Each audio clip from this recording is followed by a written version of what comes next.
Hey everyone, today I want to discuss the Prime Video psychological thriller miniseries, The Girlfriend. It was released back on September 10th and has already stirred up a lot of conversation. We're going to walk through major plot lines. There's spoilers ahead in case you haven't watched it yet. There's a lot to unpack, so let's get into it. The Girlfriend is a 6-episode limited series on Prime Video. It's adapted from Michelle Francis' 2017 novel. Actress Robin Wright not only stars as Laura Sanderson, but also directed and produced a few episodes. Laura, a wealthy London gallery owner, is fiercely protective of her son, Daniel. When Daniel introduces a new girlfriend, Cherry Lane, played by Olivia Cooke, Laura becomes deeply suspicious. Cherry comes from a working-class background, and as their relationship progresses, Laura begins digging into Cherry's past, convinced something is off. But the show's real tension comes from how we see events from Laura's perspective, and from Cherry's perspective, what one believes,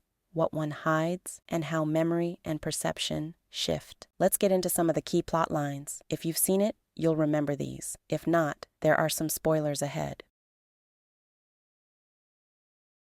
Episode 1 introduces Laura, her elegant life, her grief over losing her daughter Rose, and how intensely she loves her remaining child, Daniel. We see Daniel bring Cherry home for dinner. At first, Laura is polite, but internally, she's already analyzing Cherry's every word, the details of her wardrobe, and her background. Laura notices small inconsistencies. Cherry claims she attended a private school, but Laura's inquiry shows she never did. At the same time, from Cherry's side, Laura seems cold, distant, and judgmental. As the series moves forward, Cherry and Laura's conflict slowly escalates. Laura hires a private investigator to dig into Cherry's past. She uncovers a restraining order from one of Cherry's exes, and evidence that Cherry's past isn't what she claims. A pivotal sequence happens in Spain. Cherry is clearly trying to fit in with the elite social circle, but she struggles. Laura watches and picks up on small details, like she notices Cherry's swimsuit still has tags. As the move towards the ending, Daniel has an accident. Laura lies to Cherry, telling her Daniel died. That is a manipulative move that pushes the conflict into overdrive. The final episodes build toward a physical confrontation. Laura drugs Daniel to manipulate events. Cherry arrives. There's a standoff. The two women end up falling into the pool, and Daniel, in a manipulated or drugged state, holds Laura underwater. Laura appears to drown. Then we jump 1 year ahead.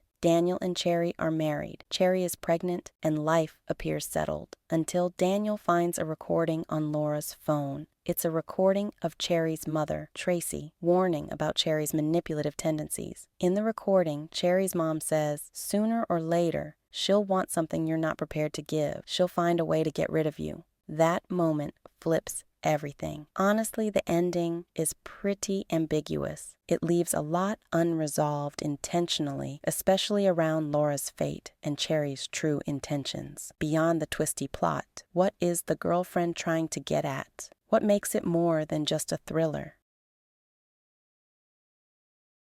Because the series alternates between Laura's and Cherry's viewpoints, we see the same events through different lenses. What seems sinister from Laura's view can seem understandable or misinterpreted from Cherry's. Every detail, what's omitted, what's highlighted, reshapes our perception of the truth. Cherry is from a working-class background. Laura's world is elite, even posh. Cherry's attempts to assimilate wearing clothes she can't quite afford, adjusting her story to seem more polished, are undercut by Laura's suspicion. The show plays a lot with the tension between fitting in and being judged for your origins. Laura's loss of a first daughter, Rose, is a backstory that haunts her. She invests everything in Daniel. Her love becomes suffocating and controlling. Cherry, meanwhile, is fighting for stability to hold on to Daniel. In different ways, both women are obsessed with protecting themselves. Who is Cherry really? How much of her persona is performance? And likewise, how much of Laura's paranoia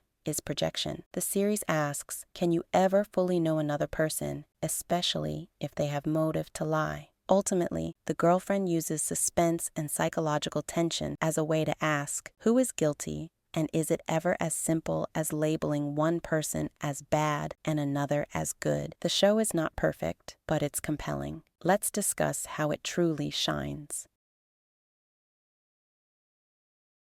Robin Wright and Olivia Cooke deliver. They ground the height of the drama with believable emotion and nuance. The show sustains an uneasy tension. It doesn't rely on constant explosions. Often, small gestures and silences drive the suspense. The dual point of view, alternating perspectives, is effective in keeping the audience off balance. You never feel fully safe about your judgments. Although there are moments I truly enjoyed the show, I do have a few critiques. Some plot moves are so bold that they risk losing viewers who prefer more grounded drama. For example, Laura lying to Cherry that Daniel died, or drugging her own son. Daniel sometimes feels like a passive figure caught between two forces. The supporting cast doesn't always get depth. During the climactic moments, the series flirts with over-the-top emotion. Some moments feel more soap opera than psychological thriller. For viewers who want tidy resolutions, the ending might be frustrating. All that said, I think the show mostly leans into its flaws in a self-aware way. It knows it's pushing boundaries. Is there a potential for season 2? The show is pitched as a limited series, but producers have not ruled out revisiting the story or reimagining it if Amazon wants to continue. The Girlfriend is a thrilling, messy, stylish ride. If you love psychological drama, morally gray characters, female power struggles, this is for you. If you need everything tied up neatly, some parts will likely frustrate you. I'd recommend you watch it for yourself and form your own opinions. Thanks for watching, and I'll see you next time.